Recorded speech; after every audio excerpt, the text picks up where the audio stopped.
Mutton biryani वाले की सफलता। एक बार एक गांव में रफीक नाम का एक आदमी अपने पिताजी के साथ रहता था। वह अधिक पढ़ा लिखा नहीं था, बस गांव में ही मजदूरी कर कर अपना और अपने पिता का पेट पालता था। एक दिन जब वह घर वापस लौटा तो उसके पिता ने कहा, अरे रफीक, क्यों सारा दिन इधर उधर घूमता रहता है, कुछ काम क्यों नहीं करता? नहीं पिताजी, मैं तो सेठ जी के यहाँ मजदूरी करने गया था। ये देखो, बदले में चावल और कुछ मटन मिला है। अरे मजदूरी ही करनी है तो शहर में अपने मामू के पास चला जा, वहाँ पैसे भी अधिक मिलेंगे। हाँ पिताजी, चला जाऊंगा, लेकिन पहले आपको मटन बिरयानी बनाकर खिलाता हूँ। और दोनों खुश होकर मटन बिरयानी खाने लगते हैं। अरे बेटा, तूने तो बहुत स्वादिष्ट बिरयानी बनाई है। शुक्रिया पिताजी। और अगले दिन सुबह रफीक अपने पिता की बात मान शहर अपने मामू के पास चला जाता है। अरे रफीक, तुम कब आए और तुम्हारे पिताजी कैसे हैं? भाई, जब से मेरी बहन और तुम्हारी माँ हमें छोड़कर गई है, तुम लोगों ने तो आना जाना ही छोड़ दिया है। कहो, कैसे आना हुआ? वो मामू, मैं काम की तलाश में आया था। हाँ हाँ ठीक है, हो जाएगा काम का इंतजाम। पहले हाथ पांव धो लो और खाना खा लो। अरे इस पोटली में क्या है? क्या लाए हो गांव से हमारे लिए? कुछ नहीं मामू, थोड़ी सी बिरयानी है। अरे तो सोच क्या रहे हो, लाओ निकालो, मिलकर खाते हैं। और दोनों मिलकर बिरयानी खाने लगे। अरे रफीक, तुम तो बहुत अच्छी बिरयानी बनाते हो। जी शुक्रिया मामू। अरे तुम एक काम क्यों नहीं करते? काम ढूंढना छोड़ो और बिरयानी का एक ठेला लगा लो, मैं तुम्हारे लिए सब इंतजाम कर दूंगा। और रफीक के मामू ने शहर के चौराहे पर उसके लिए बिरयानी का एक ठेला लगवा दिया। जो भी वहां से गुजरता, बिरयानी की खुशबू उसे वहां खींच लाती। और कुछ ही दिनों में रफीक का मटन बिरयानी का काम चल पड़ा और उसके ग्राहक दिन पर दिन बढ़ने लगे। अरे भाई रफीक, तुम तो बहुत ही स्वादिष्ट मटन बिरयानी बनाते हो, मजा आ जाता है खाकर। हाँ भाई हाँ, ऐसी बिरयानी तो पूरे शहर में कोई नहीं बनाता।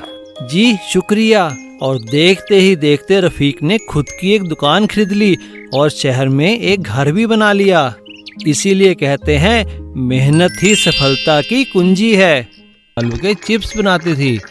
राजू रोज सुबह आलू के चिप्स लेकर स्कूटर पर जाते थे। फिर वो शहर जाकर दुकानों पर चिप्स के पैकेट बेचते थे और जो भी चिप्स के पैकेट बिकते उन्हीं के पैसे लेते थे और बाकी जो चिप्स के पैकेट बचते थे उन्हें कूड़ेदान में फेंक देते थे। बाजार जाने के लिए उन्हें एक पुलिस चेक पोस्ट से गुजरना पड़ता था। उस चेक पोस्ट का कांस्टेबल भगवान दास बहुत लालची था। वह अवैध व्यापारियों से रिश्वत लेकर उन्हें छोड़ देता था।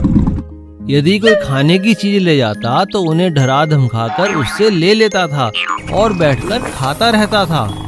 लेकिन वह चेक पोस्ट के चीफ कुलविंदर को इस बारे में पता नहीं चलने देता था। राजू हर रोज की तरह आलू के चिप्स पैकेट लेकर चेक पोस्ट पर जाता है। आज भी ओवरलोड है, चल फाइन निकाल। आलू चिप्स में क्या ओवरलोड, इसमें तो कोई भार भी नहीं है। तुम रोज ऐसा क्यों करते हो भाई? कितने चिप्स पैकेट चाहिए तुम्हें? चलो ठीक है, तुम बूढ़े आदमी हो इसलिए छोड़ देता हूँ। इतना बोलने के बाद भी वह 4-5 आलू चिप्स के पैकेट उड़ा लेता है। राजू और सावित्री का एक बेटा था पिंटू। पिंटू सुबह शाम दोस्तों के साथ घूमता फिरता, सिनेमा देखता, मजे करता और झूठ बोलकर पैसे भी लेता था। एक दिन राजू बहुत बीमार हो गया। बेटा, अब तुम्हें अपने दोस्तों के साथ घूमना फिरना बंद करना होगा। अब से तुम्हें ही दुकानों पर चिप्स बेचने पड़ेंगे। अगर ढंग से काम नहीं किया तो खाने को रोटी भी नहीं मिलेगी। यह सुनकर पिंटू डर गया और उसने अपनी माँ की बात मान ली। फिर दूसरे ही दिन से पिंटू काम में लग गया और शहर जाकर आलू चिप्स बेचने लगा। लगता है बचे हुए चिप्स के पैकेट के पैसे नहीं मिलते, पर माँ तो पूरा हिसाब मांगती है। बचे हुए चिप्स के पैकेट में बस स्टैंड पर बेचकर कुछ पैसे बना लेता हूँ। और पिंटू बस स्टैंड पर जाकर बस में बैठे लोगों को चिप्स के पैकेट बेच देता है और बस स्टैंड पर कमाए हुए पैसे खुद ही रख लेता है। बेटा, क्या तुझे खर्चे के लिए पैसा चाहिए? पिंटू मना कर देता है, लेकिन उसकी माँ को उस पर शक होने लगता है और हर रोज की तरह वो बाकी बचे चिप्स के पैकेट बस स्टैंड पर जाकर बस में बेचता है और उन चिप्स के पैकेट से हुई कमाई से वह अपने दोस्तों के साथ टाइम पास करता है और मजे करता है। कुछ तो गड़बड़ है। ये पैसे कहाँ से आते हैं इसके पास? अपने दोस्तों के साथ बैठा रहता है जब देखो।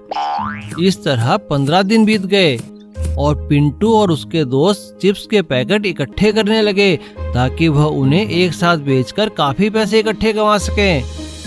अरे बाप रे, इतने पैकेट इकट्ठे हो गए, अब इन्हें बेचना चाहिए। अरे टेंशन मत ले पिंटू, सुबह ही गांव से निकलकर सब बेच आएंगे। अगले दिन पिंटू और उसका दोस्त चिप्स के पैकेट लेकर उसी चेक पोस्ट से निकले। राजू के चिप्स खाए बहुत दिन हो गए। अच्छा, तो तुम उसके बेटे हो?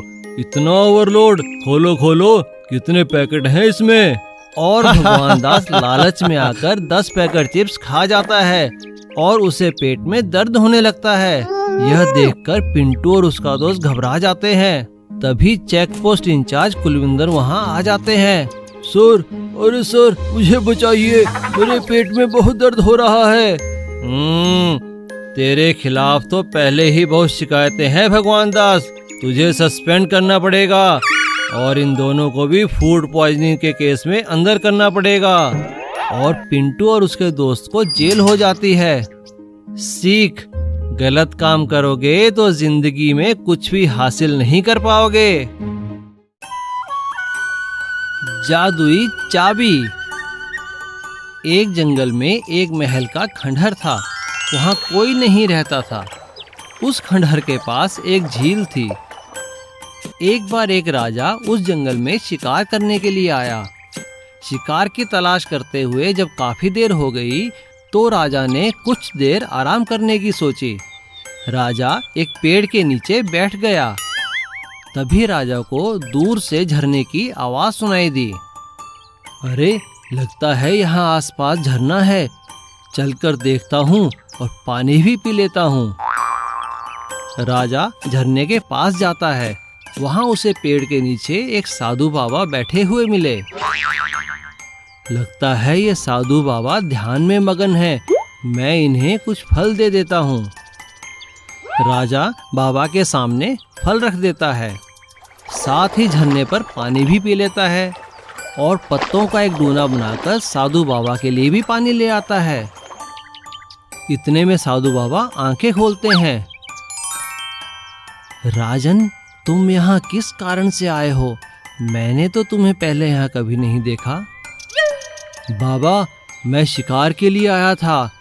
शिकार तो नहीं मिला, पर पानी की तलाश में यहाँ आया और आप मिल गए। राजन, तुम मेरे लिए भोजन और पानी लाए हो, ये तुमने परोपकार का कार्य किया है। लेकिन तुम्हारे नगर में तो पानी की कमी है। यदि पानी की कमी ठीक करना चाहते हो तो मेरी बात मानो। हाँ हाँ जी बाबा, बताइए, मैं वो सब कुछ करूँगा जिससे मेरे नगर में पर्याप्त पानी हो। तो सुनो, इसी जंगल में एक बड़ा सा खंडहर है। उसके तहखाने में एक बड़ा खजाना है। खजाना? वो किसका है बाबा?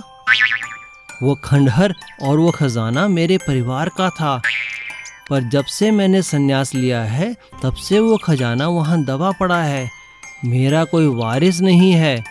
तुम इसे निकाल लो ताकि मैं शांति से अपने गुरु के पास जा सकूं। पर बाबा, मैं उस खजाने का क्या करूँगा? मैं चाहता हूँ तुम उस खजाने को लोक कल्याण के कार्य में लगाओ।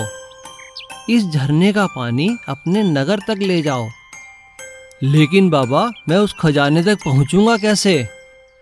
उस महल के दरवाजे के दाईं ओर एक चाबी है जो सिर्फ निस्वार्थ भाव से कार्य करने वालों को ही मिलेगी और तुम्हें वो चाबी मिल जाएगी। और राजा उस खजाने की चाबी को ढूंढ लेता है और साधु के आशीर्वाद से झरने से लेकर शहर तक एक नहर निकालता है। नहर आसपास के सारे खेतों को पानी पहुंचाती है, जिससे नगर के सभी लोग खुशहाल जीवन व्यतीत करने लगते हैं और राजा अपनी पूरी प्रजा के साथ साधु बाबा का धन्यवाद करता है।